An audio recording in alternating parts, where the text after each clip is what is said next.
Salut à tous et bienvenue sur la chaîne ZRC Technam. Alors dans ce tutoriel, on va explorer un panneau particulier ici dans Photoshop. Il s'agit bien sûr du panneau historique que nous allons retrouver là. Pour ceux qui ne l'ont pas ici moi je l'ai déjà, voilà ça c'est le panneau historique. Mais pour ceux qui ne l'ont pas ici, vous pouvez aller dans Fenêtre et vous allez ici, essayer de faire sortir historique. Voilà, le panneau historique, on va essayer de faire un ensemble d'actions ici sur notre image. On peut peut-être essayer tout d'abord de recadrer la chose qu'on vient de voir. On va essayer de recadrer notre image comme ça. Quand je fais ça, je viens là, je vais bien placer mon image comme ça. Je vais valider. Lorsque je valide, vous voyez que l'action s'ajoute ici. D'accord? Je vais peut-être encore revenir. Je vais essayer d'ajouter un texte. Voilà, je vais faire un truc comme ça. Ok. Je vais valider aussi. Je valide encore quelque chose ici. Le texte aussi qui est là. Je vais peut-être venir encore. Essayer, pourquoi pas. Là, déjà, je vais dessiner ça. Une ellipse que je vais faire comme ça. D'accord. Ça aussi, ça vient de s'ajouter.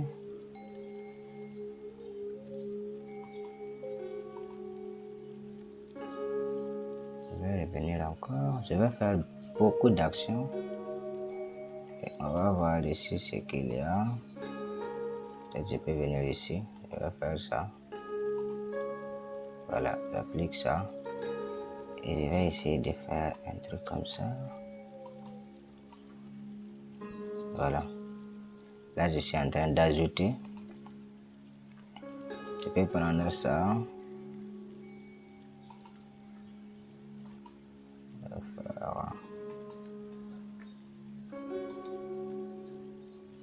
Recollecteur.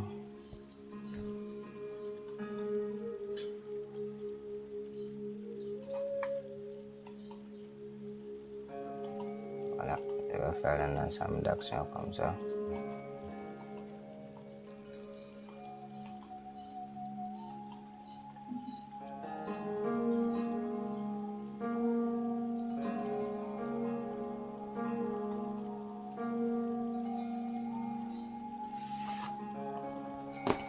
Voilà, j'ai beaucoup d'actions maintenant dans le panneau historique.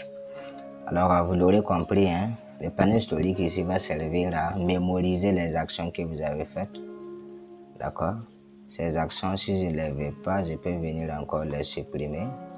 En quelque sorte, supprimer une action comme ça, c'est comme si je faisais CTRL Z. Voilà, je supprime ça comme ça, ou soit je fais tout simplement CTRL-Z. Et vous allez voir que quand je fais CTRL-Z, je suis en train de remonter encore dans mes actions que j'ai fait précédemment.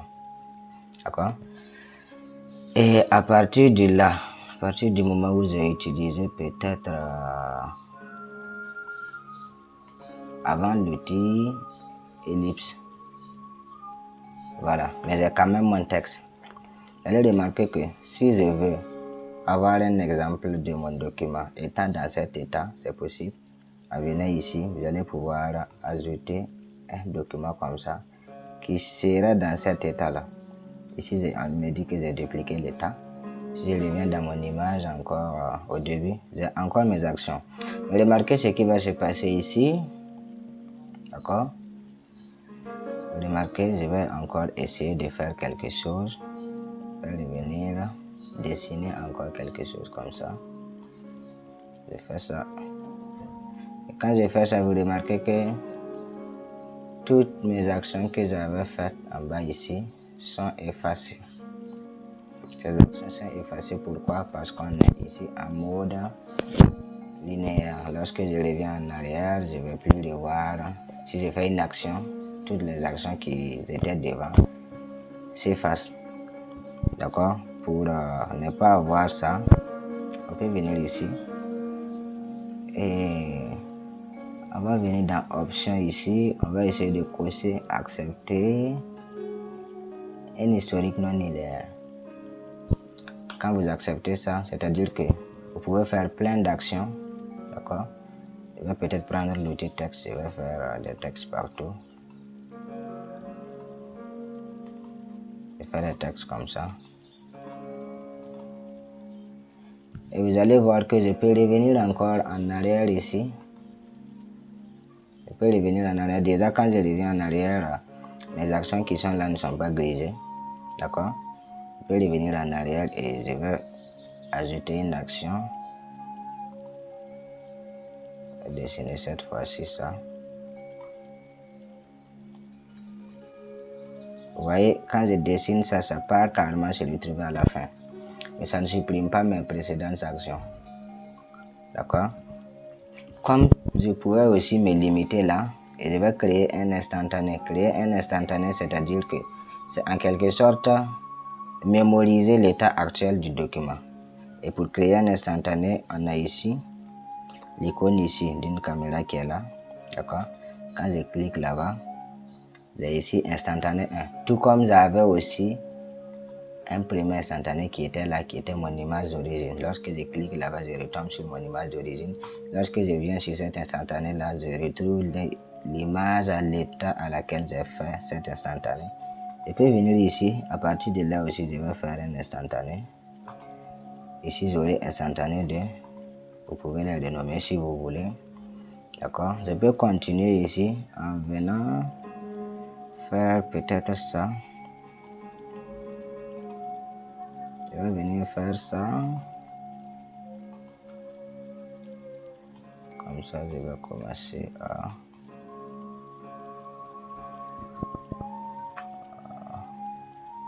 à peindre comme ça. Je commence à peindre comme ça mon document. Je fais ça. J'ai encore cet état-là que je peux mémoriser. Et je vais revenir réafficher ce que j'avais masqué. Voilà, je reviens encore réafficher ce que j'avais masqué. Faisant ça. Parce que j'avais des instantanés, je peux retrouver encore mon image différents instants où j'ai fait des instantanés. Si je reviens sur l'instantané 1, voilà l'état de mon image sur cet instantané. Si je reviens sur le 2, ici il y a des rectangles qui s'ajoutent. Et si je reviens là, je me retrouve avec l'état dans lequel j'avais essayé de supprimer, de masquer certaines parties de mon document. Alors en quelque sorte, si je reviens là, je vous ai montré, je fais CTRL Z, je suis en train de remonter dans le panneau historique. D'accord? Et vous allez voir ici, c'est possible aussi de supprimer des actions. Si je ne les veux pas, je les supprime. Tout comme je peux passer de là, je vais maintenir ici Shift, venir cliquer. Ah non. Maintenant Shift et G. Je ne vais pas sélectionner beaucoup. Voilà, c'est comme ça que ça se passe sur les panneaux historiques. Vous pouvez vous en servir. Voilà, si je veux encore une copie de mon image dans cet état, n'oubliez pas, c'est par là. Ici, vous allez avoir ici créé un document, une copie du document. Donc, si je reviens ici, je vais retrouver mon image dans l'état à laquelle je l'avais copié comme ça. D'accord? Alors, voilà un peu l'intérêt du panneau historique ici dans Photoshop. Alors, pour commentaires et autres, on va revenir encore là-dessus. Dans cette vidéo, c'est ce que j'aimerais vraiment vous montrer. Donc, on se dit à tout de suite et à la prochaine vidéo.